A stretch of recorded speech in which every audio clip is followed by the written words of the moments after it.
What's up, guys? Trafotin, Matt here. Did you hear that the retail company Gap is expecting a net sales growth in the coming year? I heard that during the new Microsoft video where they demoed the new ChatGPT integration into Bing. It looks really great until you realize there's no way clothing retail is gonna go up in our suffering economy, and ChatGPT lied to you, me, and every tech reporter that reported on it. And Google Bard? More like Google Bad. But it's not just Google, guys. It's the AI craze that everyone has been talking about, and the chatbot, the triumph over all chatbots, ChatGPT. AI has its place in automating grunt work that could otherwise be incredibly annoying to do. In fact, I actually use a few offline programs for such purposes, but what ChatGPT does is completely break the purpose of AI, and it's time to expose its weaknesses and why I have not and will not touch it for the remainder of my life. First, let's talk about OpenAI, the company responsible for the creation of ChatGPT. OpenAI was originally a non-profit organization that wanted to collaborate with other businesses and groups to expand the use of AI in the workplace and in education and all sorts of other facets of life. But in the interest of keeping things short, OpenAI spent hundreds of millions of dollars to build their organization's infrastructure and were unable to build a product to speak of or any meaningful partnership to make money back and become sustainable. And as a result, they had to change their business models from becoming a non-profit organization to being a capped for-profit company under the previous non-profit they created. As if things weren't already confusing enough. Lots of big names have invested in OpenAI over the years, but most importantly are the products developed by OpenAI. Things like AI training frameworks, image generation tools, transcription utilities, and an informational chatbot to answer all of your questions. The problem, out of every tool released by OpenAI, is we know little to nothing about how their programs actually work. Now, don't get me wrong, we actually have technical documentation and research papers, so we know sort of how their programs work, but the real issue is we don't actually know how any of their programs are trained, and that's the key part here. If we don't know what these AI models are being trained on, why should we trust anything that we're getting from them? In fact, out of every program that OpenAI creates, Whisper is the only one that's open source, and even they removed the bug tracker from their GitHub, so much for transparency and feedback, right? It really is just entirely on the basis of just trust us, but that's not good enough. It's like, I need something more than that. In fact, the transparency of OpenAI is so bad, some Time reporters thought they got a one-up on OpenAI by describing how OpenAI hires Kenyan workers to filter out toxic waste from their training models for less than $2 per hour. First off, us brain-dead Americans and Westerners expect to get more money when we work our jobs, but this amount that they are paying is actually quite fair and higher than standard wages of Kenya. In fact, it's probably much higher than the standard of living of the average worker of Kenya. If Time magazine can go and run with a dumb story like this, like it's some sort of secret, it really shows how little anyone outside of OpenAI really knows what's underneath the surface. And it's more about how the company OpenAI just never talks about anything publicly, shows how anything works, or lets anyone see how anything works behind the curtain.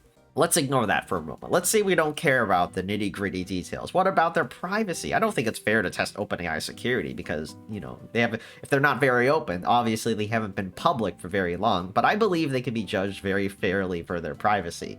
And the first serious crime that OpenAI commits is demanding your phone number, or as I've taken to calling it, your internet social security number, or your identification number, because every dang service wants your phone number, the personal tracking beacon of your life, to do basic things online. Look, I get it's an easy verification tool, and we need to stop robots from overrunning these services, but there has to be a better solution than this. It's already bad enough in the land of the free and the home of the brave, but other countries have it much worse. You are essentially handing your real identity over to OpenAI. I refuse to use any service that demands a phone number out of me, and I can't wait for someone in the comments to say, but your phone number is only used to verify your identity for security purposes. Yeah, Twitter also said that when they did with their two-factor authentication. You think I'm going to trust OpenAI with my phone number? Especially when you read their privacy policy, because the bleak reality of the privacy policy of OpenAI is it's bad. It's really bad. It yields all the legal boilerplate that lawyers love. Great things like conducting or sharing research about you, using personal information to feed the ever-growing AI beast, sharing your personal information with other companies. But none of these things could really be that bad, right? I mean, who in the world could OpenAI possibly affiliate? And so we, as Microsoft, we as the tech industry. Microsoft! Okay. Microsoft has been very open about their integration into OpenAI, and with their executives proudly bragging about the integration that ChatGPT will have into Bing and AI into the rest of Microsoft's other products. But at the end of the day, we all know that Microsoft is a soulless corporation that wants in on the next big thing, and has transformed the tech industry into a mad rush and AI arms race with Google, and all of us civilians are now caught in the crossfire. Microsoft isn't content on just integrating in Bing. They want to control OpenAI itself and harvest a wealth of data and information of its users and training models. Microsoft has invested $10 billion into OpenAI, outpacing every other donor of OpenAI and owning the absolute maximum they are legally allowed to hold of the company, 49%. This isn't about the AI or, the open one that Microsoft's dumped money into. OpenAI is just a little part of the setting the stage for Microsoft's market dominance. In the past year, Microsoft has been ravenously hungry to devour any corporation that they possibly can in order to gain an edge outside of the market they have already solidified themselves as a monopoly in. One of the worst news of last year was the $69 billion acquisition of the popular video games company Activision Blizzard, as well as the $7.5 billion acquisition of ZeniMax, aggressively trying to centralize a grip on gaming communities. And Microsoft has also been expanding its own ad network, specifically Bing's own advertising network, by signing a major deal in the principal advertising of Netflix's free tier. And then, even though people freely laugh at Bing, Bing is still consistently the second most popular search engine in the world. While Google might be imperfect, they might be incompetent, but at least Google isn't objectively evil like Microsoft is.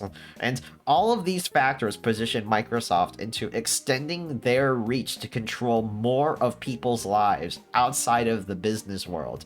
And what better time to do it when every other big tech company is in the federal doghouse to regain the power they once had by taking over an industry the government hasn't regulated yet. And we put in some nice touches in there as well.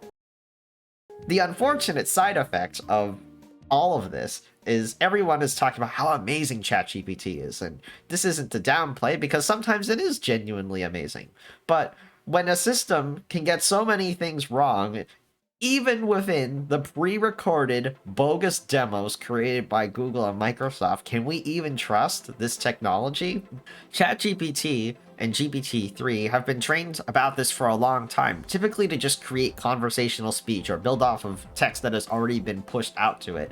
But the problem is, ChatGPT has really just been rolled out to the public like some sort of guinea pig beta test, and it still gets everything wrong. On Wikipedia, there's a funny screen cap where someone asks ChatGPT if Jimmy Wales died in the Tiananmen Square massacre, which obviously Jimmy Wales is still alive, so it correctly answered no, didn't die. But then it states that Jimmy Wales is 23, even though he would have been 22. So the core question was answered, but there was a little inaccuracy that it just snuck in, and it's seemingly just made up out of nowhere. But this is just only one of the major issues of ChatGPT. There's all sorts of funny memes of people getting hilarious responses out of ChatGPT. Someone Jeffrey Fowler from the Washington Post even got a funny one where it said Tom Hanks was behind the Watergate scandal or something.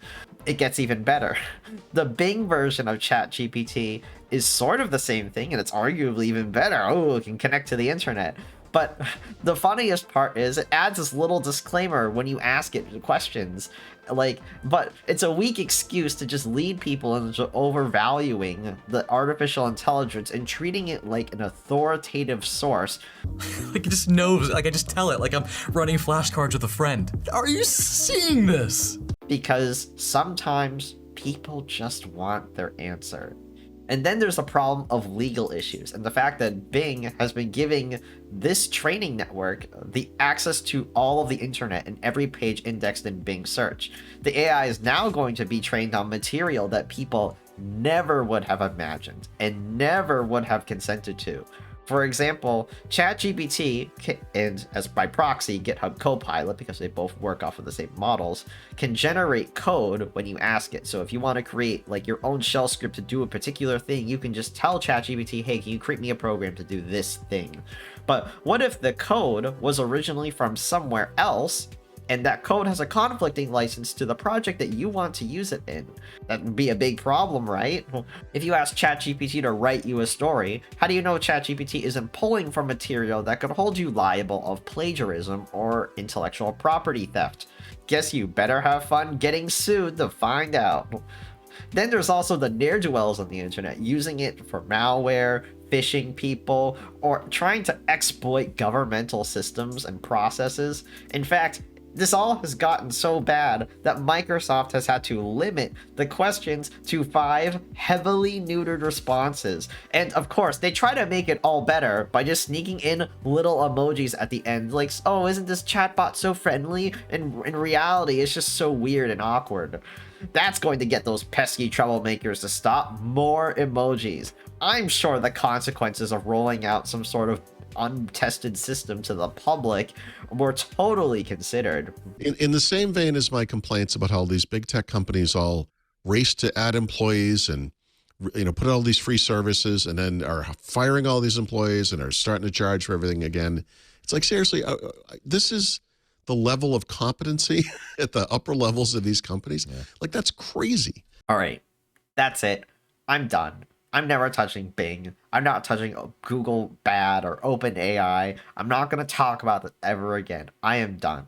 Okay, great. Thank you. You want to go watch the awful Google and Microsoft videos? Don't. They're really bad. They're really boring. They don't even qualify for my bingo chart. Okay, great. Thank you for watching the video. If you like this video, why don't you go like the video? Like this video if you want OpenAI to fix their stupid algorithms, and subscribe if you want to see Google embarrass themselves by rolling out more rushed AI features. All right, thank you for watching. We'll see you all later. Have a great rest of your week.